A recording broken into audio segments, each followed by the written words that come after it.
title.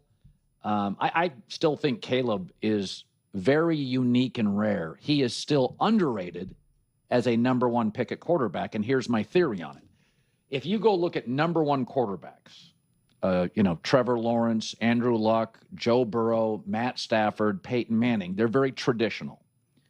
So, and Caleb's not. From painting the fingernails to only 6'1", he's unbelievable off-platform. Honestly, sometimes I think he's better off-platform than in the pocket. First NIL star, first Gen Z quarterback. So he goes 5-12. And in sports, unlike art or music, we don't like solo acts or independent, right? The garage band plays great music. It doesn't in sports. Sports is order and standings. And so when Joe Burrow is 2-7-1 as a rookie, or Peyton Manning is 3-13, or Trevor Lawrence is 4-13, or Matt Stafford's 2-8, people say, "Oh, still project as a superstar. Be patient. They inherited a mess." When Caleb went and struggled year one, well, he ad-libs a lot. Well, he's a non-traditional quarterback. And I think, again, in music, in the arts, in movies, unique is celebrated. Pink Floyd, celebrated. The Beatles, celebrated. Stanley Kubrick, the director, celebrated. That's not how sports works. You guys, I spent the entirety of last season talking about the Bears. And when they started to build some momentum, Colin kept saying things like, "all the haters out there." And I kept pointing out how absolutely insane that felt to me, because Colin had been so, he was so relentlessly adamant that the Bears weren't going to work, that Caleb wasn't going to work. And people kept telling me, "Stop bringing that up. Seriously, stop revisiting that." And my response was, I can't help it. Because it's just so. Again, you're allowed to change your opinion, and that's completely reasonable. That makes perfect sense. But here we are now. Colin literally said this isn't working. He explicitly said that with Ben Johnson and Caleb Williams, this is not working. And then during the offseason, when they extended Tyson Bagent or did whatever they did with him, he said, "That's a signal. That's a signal." And I remember him on his own podcast talking to John Middlecoff, saying, "We have to admit that this thing is just not working. I just don't think this is going to work." And now we're wagging our finger at people who were potentially critical. That's not changing your mind. I don't really know what that is. I genuinely, truly don't. It's just pretty wild to me, honestly. It's really, really wild to me. And what I don't understand, and this is why I'm even bringing it up, is that it's not necessary to bring up right now. All the doubt that people had about Caleb. After his rookie season, or even at the beginning of last season, I don't think that constantly needs to be part of the story being told at this moment. Caleb being put on the cover of Madden, and the question of whether Caleb has put the Bears into Super Bowl conversation, I don't understand why we're then trying to paint a picture like, oh okay, we still believe that Joe Burrow is going to be great, or that Matthew Stafford is going to be great. But with Caleb, we had doubts. Why? I don't understand why that's the talking point here. Especially when Colin was one of the people saying, "I don't think this is going to work." That's what I can't wrap my head around. I am completely in favor of changing your mind. I've said that a million times before. That used to be one of my favorite things about Colin, when he straightforwardly said, "I'm allowed to change my mind." I change my mind all the time. And I remember thinking, oh, that's so refreshing to hear. This was years ago. I thought, it's so refreshing to hear that you can change your mind. But I don't know. I don't know, man. I just don't know. Yeah. I am thrown off. I continue to be thrown off. It just doesn't, I don't know. I can't be the only one with that experience. I can't be the only one. I really can't. Because I was coming out here prepared to, and I still am. But I see again now, obviously when I'm trying to find clips, I never watch them beforehand. Unless I do, and I let you know. But literally 99% of the time, I don't know what the clip is. But I obviously see it's Bears related, and I see the cheering at the bottom. Has Caleb put the Bears in Super Bowl conversation? I think, okay, we're going to have a conversation. And my mind immediately goes to the Rams, and that's what I want to unpack with regard to Caleb and his relationship to all of this. And then we open with this whole thing, and it's like, wait, what? Hold on. Wait, what? So it just throws me off. It genuinely throws me off. But here's what I will say. How I look at Caleb Williams and the Chicago Bears, because I've already gone on a million rants and emphasized what I think they could become, and this, that, and the other. But it is interesting when you look at a team like the Rams. Let's just use the Rams as, you have a relative truth and you have the ultimate truth. Let's just look at the Rams as the ultimate truth.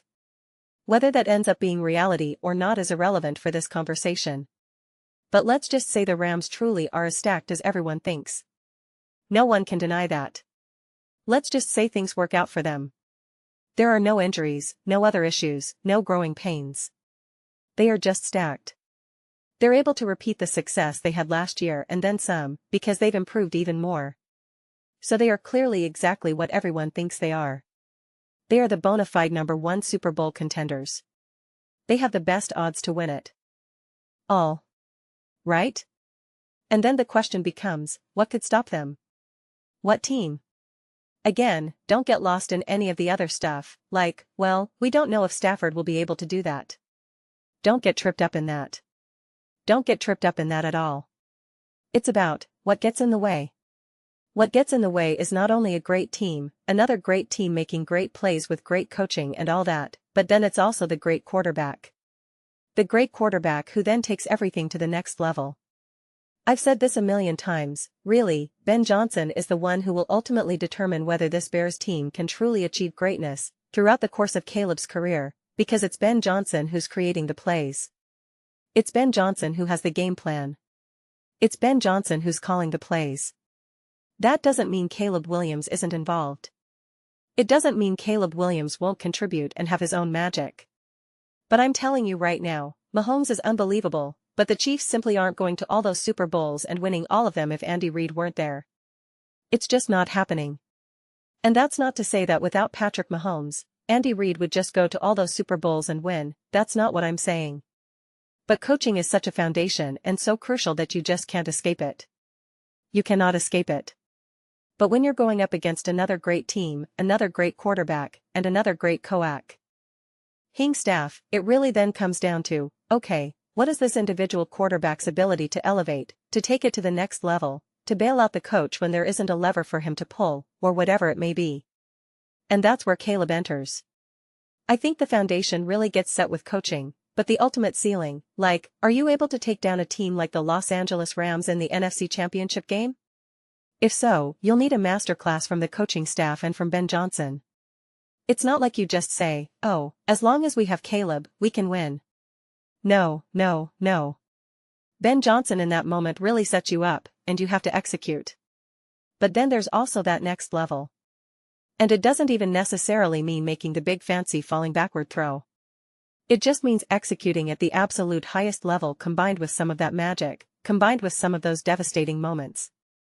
And it's funny because I'm giving this whole speech, and I wasn't even thinking about how the Rams and the Bears already technically have immediate shared history, which is last season's playoffs.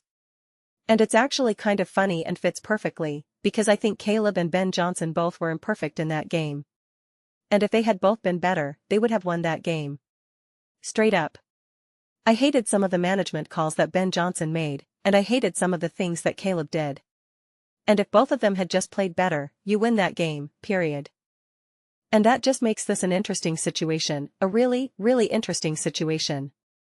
So the Bears continue to be an absolutely fascinating team to me, because I think it's fun to try to just sit back and think. Sometimes it's fun to have all the answers and to have such courage in your convictions about what someone is going to be or become or achieve.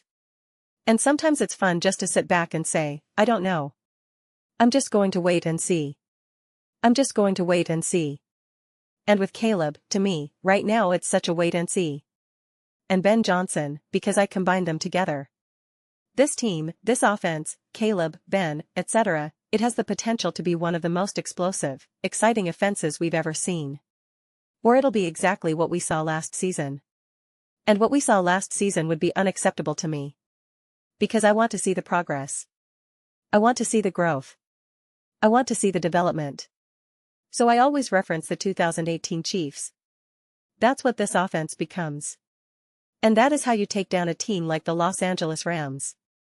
You do not take down the Los Angeles Rams by being just a slightly better version of who you were last year, because the Los Angeles Rams are not a slightly better version of who they are. They are a significantly better version of who they are. And again, when having this conversation, I encourage you not to get too tripped up in the analysis of the Rams. Just use them as a placeholder for a great team, an awesome team, a team that's going to be able to compete and be awesome in the biggest moments. How do you beat that team? How do you transcend that team? How do you get past that team? Because if you are the Bears and you're thinking, hey, we're a great team. We're a top team, and it's not to say there aren't other great teams, whether it's the Eagles, the Seahawks, whoever. Again, don't get lost in that part of the analysis. You're just thinking, what do we need to win? Look at the other teams you will have to beat in order to win a Super Bowl. And that's why I think it's easier just to reduce it to one single team like the Rams as the placeholder for that. Or if you want to jump into the AFC, okay, we're in the Super Bowl. Who do we have to beat? The Broncos, the Chiefs, the Bills, the Ravens, the Bengals, whatever. And it's like, what do we need? What do we need to become? How do we take this all to the next level? And you find yourself in a really fascinating situation, because that's not necessarily the situation the Eagles were in when they won, or just how they've been competitive over the last 3 or 4 years. It's not the case with the 49ers. It wasn't even the case with the Rams last year or a couple of years prior to that. It wasn't the case with the Seattle Seahawks.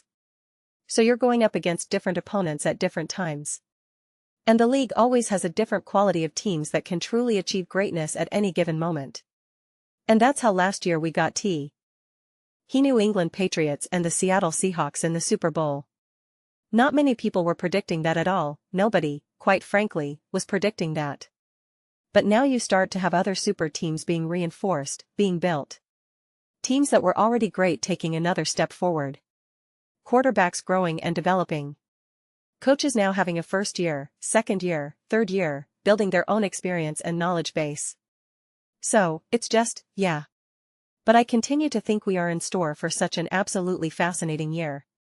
And although there are other teams that I think are so close to being great, so close to being special, so close that if they just do this one thing, boom, they're Super Bowl contenders, they're bona fide, like I've talked at length about the Cincinnati Bengals and all that type of stuff. The next lever for that, ironically, is both the Bears and the Broncos, where it's just, how special is the quarterback going to be? And if the quarterback is legitimately special, then you're talking about momentum that feels almost insurmountable. It seems so overwhelming. And Caleb, of course, is a perfect representation of that. If we had seen Patrick Mahomes play in 2017 with the Chiefs, he wouldn't have looked like the 2018 version of himself. You would have gotten some glimpses of it. You would have understood, or if we saw him without Andy Reid, you would have had a feel for it, kind of, but not really. And it's like, no. If Caleb can bring this home, then what you're talking about is absolutely spectacular. The definition of a light show. The definition of fireworks. So, it's going to be fascinating. But those are just my thoughts. I'd absolutely love to hear yours. What do you guys all think about the Chicago Bears and Caleb Williams? Do you think they're in the Super Bowl conversation? Because I guess that's the question. How do you feel about all the doubters of Caleb Williams? Let me know your thoughts in the comments below. I read every single comment. So whether you agree with me or disagree with me, either way, let's get into some discussions, get into some fights, but ultimately, let's just have some fun. Please do consider subscribing. We're building an amazing community here. I'd absolutely love to see you be part of it. I want to build something that we all generally feel connected to. Something that we're really excited to be part of. I think we're well on our way to doing it. Please don't forget to give this video a thumbs up. It really does help with visibility and the algorithm. Thank you so much. See you next time.